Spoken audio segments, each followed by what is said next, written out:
Take Me to Church by the man who joins me now from a studio somewhere in Manhattan. Welcome to the show.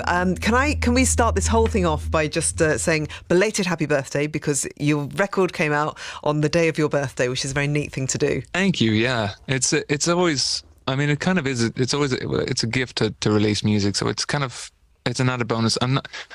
Yeah, it's a really fun way to spend the birthday, I have to say. It's a real joy, yeah. Hey, listen, if you were to have a party, if I can ask you for a song that always fills the dance floor, so a song that makes you dance, can you choose a song for us to play? I can indeed. It's a tough one. There's two. Anything by James Brown would get me up. So Get On Up. Yep. I think is a great way to fill a dance floor. I think if people can't move to that. But I think also September by Earth, Wind and Fire is a classic. And I'm not a big dance floor person, but if September was playing, I think I'd sneak on board somewhere. Okay, well, let's play that and then we'll talk more to Hozier after this. That was September, and that was a choice of Hozier or Andrew, who I'm talking to at the moment. Are you a good dancer? How are you? Are you in control of your limbs? Because I'm certainly not. I am. No, I have too much limb. Doctors say I'm about 82% limb, and there's no cure for it, as I'm told. The experts are unanimous on that. I'd need a marionette expert to sort of tie me to a few ropes. You dance like a marionette. I love that. Yeah. First of all, where is home these days? Where do you live? In County Wicklow in Ireland. So along the coast, south of Dublin, for anyone who is unfamiliar with the area.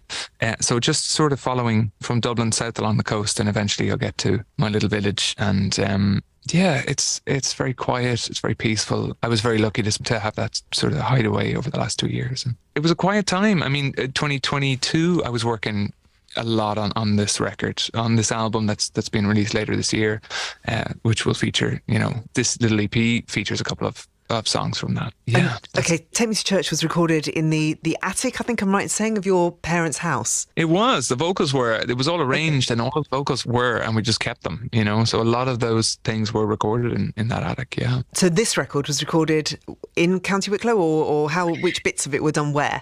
Some of it was. On this EP, a lot of Through Me, which is the third song in the EP, was recorded in County Wicklow.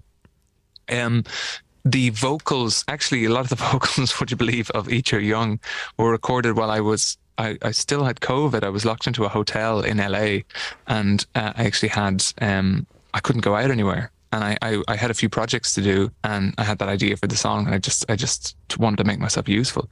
And yeah, so a lot of the vocals that you're hearing were just recorded in a hotel in LA with my little setup. You actually had COVID. Did you have it horribly? I did. I was over the worst of it. That was my second blessing of COVID. So that was my, I wasn't as bad as the first, but by the time I had my voice back after about 5 days, so it was towards the end of that dose. Tell me about Eat Your Young then, because I'll play it now, the first track from the EP. So what do we need to know about this? I hear Dante's Inferno. Yeah, that's more as a sort of an album, as a little album nod. There's I kind of wanted the album to reflect a bit of a journey. So it was a bit of a descent, a little catabasis, a little march downward, and then in through a little journey, and then out the other side. And I feel like everybody sort of had to do that in the last 2 or 3 years, and come out somewhat changed, come out having altered something of themselves or their life or their work or whatever, whether they liked it or not, or were on board with it or not. And I think so I just wanted the album to somewhat reflect that without it being the pandemic album. And a lot of work I was writing in that time I kind of cast aside, or I lost touch with and felt was frivolous once the pandemic hit and the world sort of changed a little bit. But this EP is a little sample from that album, that's the larger project. Eat Your Young and All Things End, they are little circles within that. So Eat Your Young was gluttony, and it's the gluttony circle, and All Things End would be like the heresy circle. Okay, let me play Eat Your Young now. This has been The Infatuation all this week. The EP is The Infatuation this week. So we'll play it and we'll chat more to Andrew after this. This is Eat Your Young from Hozier. Eat Your Young, it's from the EP, which is a taster for the new album that's coming, which is called Unreal Unearthed, which we were just talking about. When do we get to hear the full album? When's it going to be released? It'll be later this year. I am not sure how much I'm somebody here, I here hate these shaking their head at me. interviews. No. It's it'll be later this year. It'll be late summer. That's what I think I'm allowed to say. It's like late summertime. But Okay. there will be more music before then and now. Okay. being released. And live, when do we actually get to enjoy watching you live? So just announced shows for the UK. The fantastic Teskey brothers will be joining me soon. They're great. We play them on the show. They're so good. They're fantastic. So those are going up on sale, I believe, the 26th of March. But if you check the website, I will be made a liar. But they'll be on sale in the website. Yeah, and I'm guessing, obviously really excited to be playing new music and getting this record out there. Although it does seem like you do play constantly. I'm always looking at pictures and performances that you're doing. You did something with U2 or a tribute to U2 just before Christmas. Is that right? That's right. So U2 were being honoured at the Kennedy Centre, and I was absolutely honoured to take part in that. So it's the Kennedy Honours sort of program. It's a medal awarded to you by the president. And so they were among 5 other artists who were being honoured. I think George Clooney was being honoured that night. So it's actors. Oh my God, I can't believe I wasn't there. You and George Clooney, damn it. It's quite an event. Yeah, it was wonderful. And I sang with the wonderful artist Brandy Carlisle, American singer-songwriter, and an artist from Ukraine also. We sang together, sang a U2 song. That was an honour to be part of, yeah, for sure. You've sung with many people. You've sang with Annie Lennox on one occasion. I'm just wondering who is the most daunting and the biggest thrill that you've had to perform with when you've done a show? I have to say, every artist that I've sang with, they're always incredibly supportive and gracious and very sweet. And I've never been overly daunted. I think one time I was asked if I would introduce the wonderful Mavis Staples was being honoured in New York, and I was asked to give a speech and to introduce her to the stage, but not before. I covered one of the songs that I had learned from her. So covering Mavis Staples in front of Mavis Staples and then introducing her to stage, that was daunting, but not because Mavis Staples was daunting or has a daunting presence. She is an angel, but it was just, you always want to honor, in the same way with the U2, the Kennedy evening, you want to really represent somebody's work as best as you can. You don't want to mess it up, do you, in front of them? That's the one time you don't want to mess it up. Can we play a song that reminds you of your childhood, that takes you back to your childhood days? Yeah, I've 2. My dad had very eclectic tastes, but I just remembered songs that he played a lot in the house, and he was a drummer in a lot of blues bands, but I remember him getting obsessed with the song Missing by Everything But the Girl. Oh, and really? Gosh. You remember that song? Yeah, I love that song. Yeah, and I remember listening to that a huge amount. There was 2 I was torn with for this song. Another one for this idea. Another one was King of Rock and Roll by Prefab Sprout, which I just remember being a kid and being obsessed with that song because it just, your imagination goes crazy. It's like, what is he singing about? There's a lot of imagery within that song, isn't there? Just to take you on a trip. Very colourful imagery, but I got to go with Everything But the Girl by Missing. It also reminds me of my father, and love it. Okay, we should play it then. And Missing, and then Prefab Sprout, the king of rock and roll. Childhood songs chosen by Hozier, who joins me now here on Radio 2.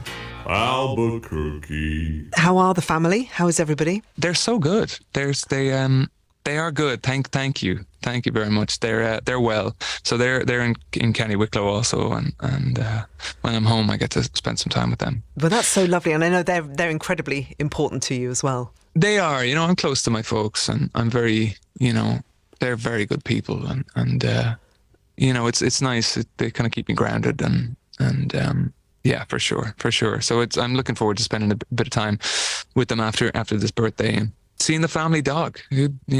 What have you got? What's your dog? Oh, they. When I moved out first, he's getting on in years actually, which breaks my heart. Oh yeah, it's awful when you start to think about your dog and you suddenly realise how old they are, and you're like, no, I don't want to go there.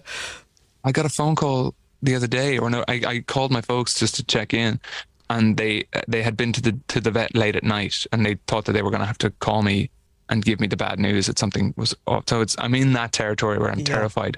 But he was a rescue, and he's a cross between a border collie and a Springer Spaniel. So he's a lot of working energy, you know, and constantly looking for jobs to do and constantly looking for approval. He's very emotionally intelligent, but just spoiled. Like he's just a little toddler. Like, you know, he's, Oh, what's his name? His name is, my dad named him Elwood because it looks like in his markings, it looks like he's wearing a little suit similar to one of the Blues Brothers. So it looks like he's wearing a little black and white suit. Oh.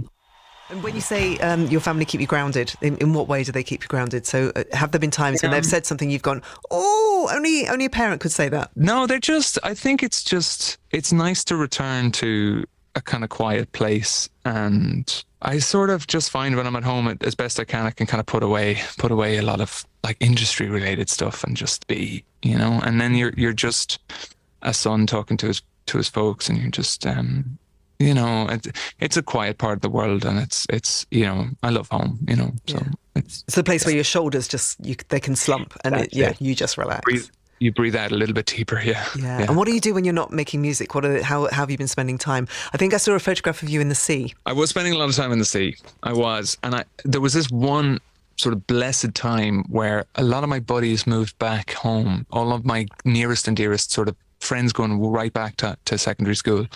And we all were living within 20 minutes of each other, and we were all by the seaside. So we would meet every Friday before the guys had to go to work. I, being a musician, obviously, I just had to get up in the morning.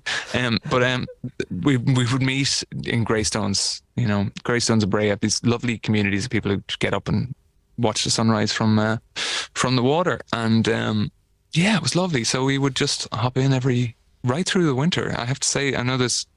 It's a very trendy thing to do now, is that ice bath thing, but it's to a lesser extreme.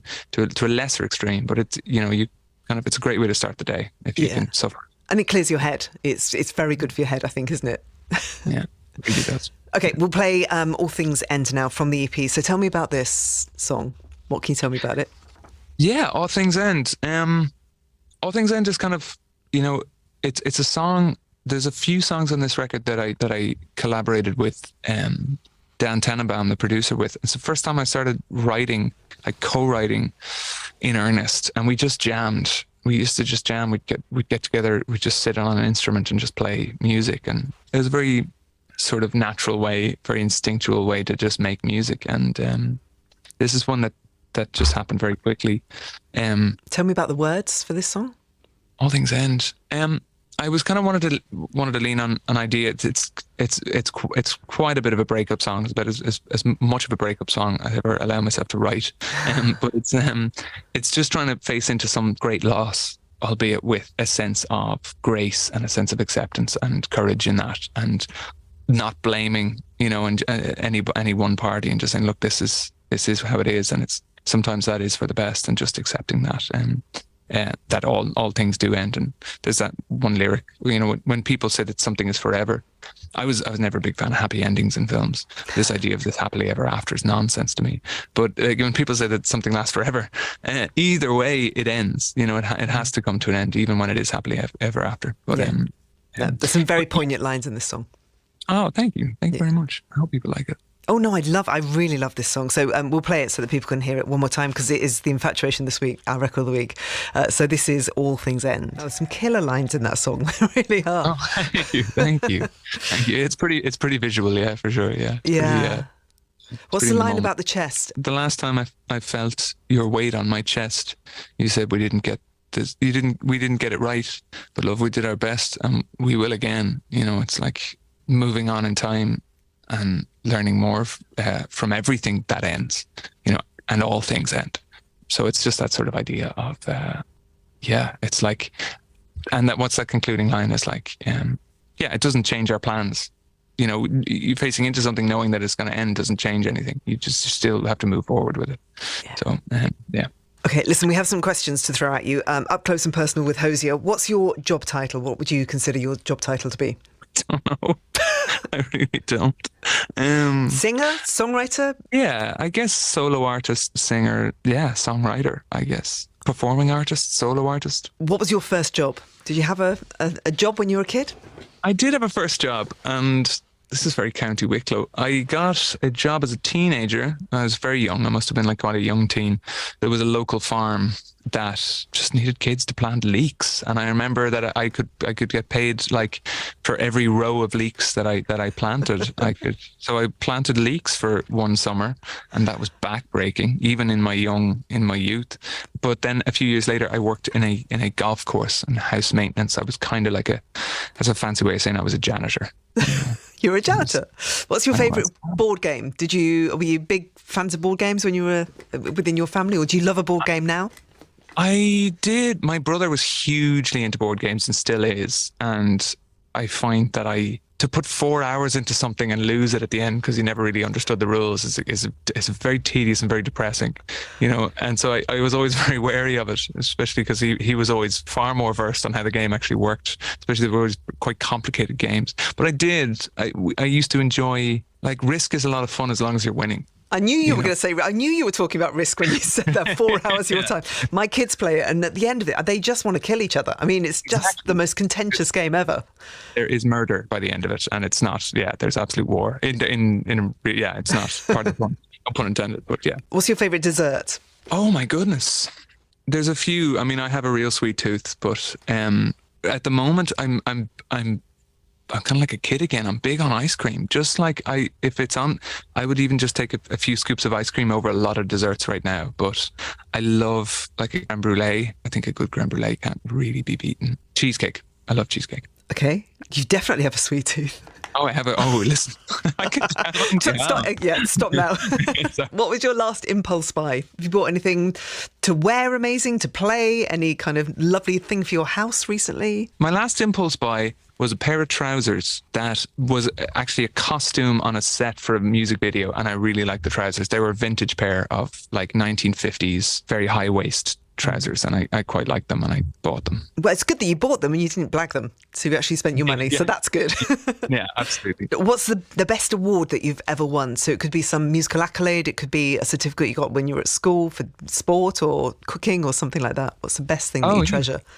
Best thing that I treasure, you know what? From back being a kid, or from back in the day, I would say I was never the egg and spoon champion, you know. But I was okay. I was okay at like little talent shows and stuff like that. The subjects that I was good at. Oh yeah, I was great at a biology project. I remember doing this ridiculously elaborate project on DNA at the age of 12 or 13 and getting quite highly merited. I don't know why that memory's just popping into my mind. But these things, they matter, don't they? They absolutely do. When you're a 12-year-old kid and you're really proud of something, you get acknowledged for it. It really stays there. For sure. And at the time, I really understood how DNA worked. I don't anymore. No. What's your writing space like? Final question. Where you work and where you've been working on this record, have you got one particular room that you go to? It's not necessarily one particular room. I do have a space in my house there where I was working out of. A lot of this work, a lot of the work on the EP and the record, I was working out of a suitcase, so it was a number of different Airbnbs or hotel rooms. But there is a space, and it is right now, while I'm sort of investing into making more of doing the hard work to make a studio at home. It was kind of out of I guess like a spare room, I guess, or like a spare bedroom, and I just had a table in there with a desk and a few bits of equipment, you know. And thankfully, that's enough to get a lot of work done. Yeah, for sure. Hopefully, we'll see you in the studio at some point, but also on tour when you're doing some shows throughout the summer. Are you doing festivals in the UK? I don't know what I can and can't announce just yet. Damn it! I'm so sorry. No, that's fine. There's UK shows that have been announced on the 17th of March, and there's information on all of those. And there might be more. I know that there will be more to come. Okay, you can't possibly say right now. I'm hesitant. Yeah, absolutely. No, I remember seeing you at Glastonbury and just just being moved to tears. The performance was just so great. Oh my gosh, yeah, it was Thank you so amazing. much. And it was great to see you there. I hope it's always a pleasure. It's always a joy. I'm looking forward to that. Good. Well, congratulations on the EP because it's beautiful. The songs are absolutely gorgeous and can't wait to hear the whole record. Final thing, a record that you like, the last song you ever want to hear on this before you descend into that inferno. What would the last song be? It's they're warming it up for me. They are, It's toasty. One way ticket. There's actually a beautiful song by. Do you know Rainbow Connection? No. Rainbow Connection was written. It's the version I'm going to say. It's Willie Nelson's version of Rainbow Connection.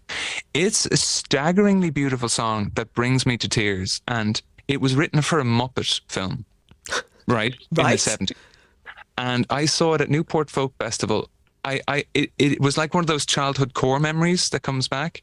And there was a special guest at Newport Folk Festival. It was always a beautiful affair. Newport Folk Festival. I'll plug it until my dying day. And Kermit the Frog was a surprise guest at Newport Folk Festival, and Jim from My Morning Jacket sang Rainbow Connection with Kermit the Frog live. And I was like going on stage next.